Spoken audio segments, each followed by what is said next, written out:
He's the most politically inexperienced of all the candidates, but conservative Iván Duque has an enviable advantage. He's the protege of Colombia's still immensely popular former president, Álvaro Uribe. Like his right-wing mentor, Duque is a staunch critic of the 2016 peace accord reached with Colombia's FARC rebels, which many complained was too soft. He told Al Jazeera he would start by making a fundamental change. We want the leaders responsible for crimes against humanity to be obliged to tell the truth about what they did, to compensate the victims, and to go to prison.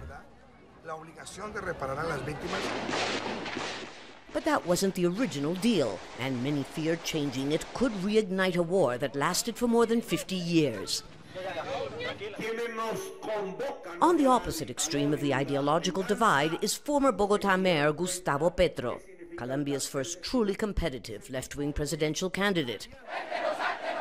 He says maintaining peace and promoting social justice are his priorities. Petro is feared by the business sector and others who predict he'd turn Colombia into another Venezuela. The problem with Gustavo Petro is that governability would be very complicated.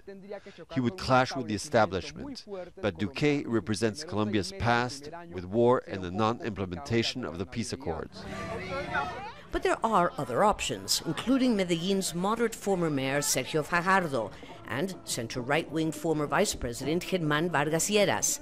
Polls indicate neither is likely to make it to an expected runoff, but then lately, polls have been wrong. This is Colombia's first presidential election since the FARC laid down its weapons. But the army is nevertheless being deployed nationwide to guarantee security. Here in Bogota, they're not expecting any trouble, but that's not the case in other parts of the country where there are still rebel groups at large. Colombians have several choices. The question is whether or not they will choose a new president who will stay on the current course of peace. Lucia Newman, Al Jazeera, Bogota.